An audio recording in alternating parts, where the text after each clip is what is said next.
everyone, welcome back to my channel. Tiffany here. I have a little friend who wants to come say hi real quick. Come say hi. Hi. Hi, this is Jacob. He's here today, not home from school. Not home. He's home from school, and so he's going to be helping me out just by making sure this video doesn't go bad. So today's video is going to be about where to find items to resell. This is a question that I had when I was starting out, and I've had a lot of people ask me just starting out. So that is what today's video is going to be. It's kind of a laid back Saturday, just hanging out. I've got this headband on because you guys saw in my last video I have these little flyaway hairs that I just can't control. So if you guys have any tips on how to control those little flyaways, let me know. Without further ado, let's get started. So these are in no particular order, ways to go ahead and source. So the very first thing that I started out when I started reselling is I found some items around my house. So that's a really good way that you can find stuff. You can just go around your house, find stuff that you no longer want, you're not using anymore. It doesn't matter if it's like used or not used, just as long as it's in good condition. So the very first items that I listed and sold, I had got from a beauty subscription box that I did not, it was like a sampler box, and they were skincare items I knew that I wouldn't be using because I'm very particular in the skincare that I use. So I didn't want them to go to waste, I didn't want to throw them out, so I decided to list them online and see if somebody would want them, and they did. So that's how I kind of got started on my journey in reselling. But I sold other things throughout the house that I've just found. I'm going to be making a video of just items that I'm going to sell from around my house. So that's a really good way to start out, and where you don't really have to put much money into it to begin. Another common way that resellers will get items, and this is number 2, that is thrift stores. And so the most notable thrift stores that are all around the country are Goodwill and Salvation Army. And I don't prefer to go to those stores in my area because of, mostly because they're way overpriced. They want like $13 for a really gross pair of used shoes, and I ain't about that. There's not much money to be made at prices like that. However, that's not the case with all the Salvation Armies and Goodwills. They're all priced differently and individually run. So some Goodwills and Salvation Armies are priced pretty fair, but not around here. And then there was one Salvation Army that I went into, and I was like, it was a kind of faraway drive, and I took the baby, and we had the stroller, as well as many other people inside the store had strollers, and they like basically took me outside and signaled me out and were really weird and about me having the stroller. They didn't say anything else to anybody else, and I was like, you know what, bad vibes, not coming back. So I tend to stay away from those 2 stores. However, there are, each city, each town will likely have small thrift stores that are family owned. We have some in our area, and I find that those are typically nowadays the better ones to go to because they're way better priced, and you're supporting a family or like a charity, unlike Goodwill where it's all going to some rich CEO anyway. But those are the better priced items and places. However, a lot of them do typically specialize in clothes. They have a lot of clothes versus hard goods, and I'm not a big fan of selling clothes, so I don't go to the thrift stores a lot, but it is a way that you can find some cheap inventory for your reselling. The number 3 place where you can go to get items is the bins. So there are 2 types of bins, as I discussed in a previous video. There are the Goodwill bins, which also could be called the Goodwill clearance or the Goodwill outlet store.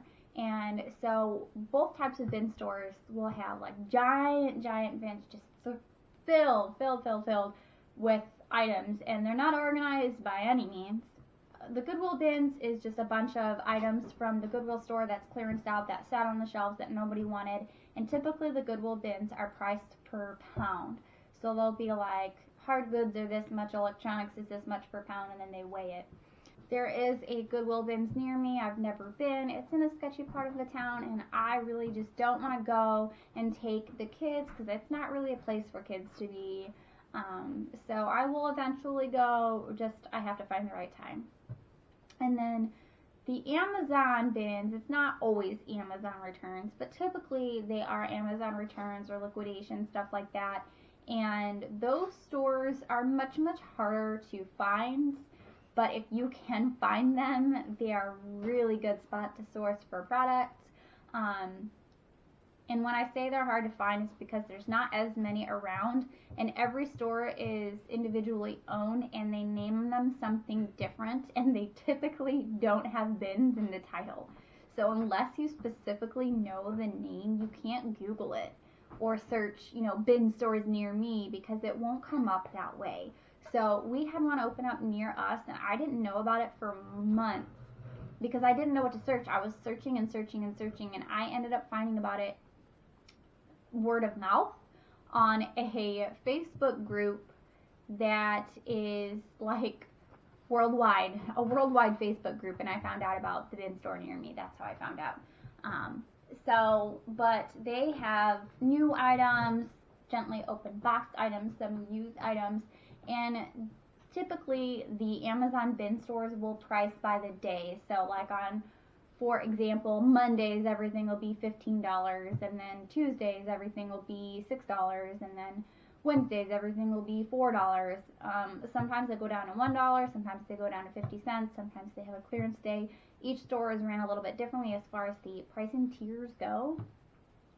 But I really do love the bin stores. I have 2 other videos about bin stores that you can see. I will link. And the next one is garage sales, and this is one of my favorite ones. I love going garage sailing, but we live in a very cold area right now. We live up in the northwest, and there's snow, and it's like 4 degrees outside right now, so garage sales are only a summertime thing, and I so miss them. But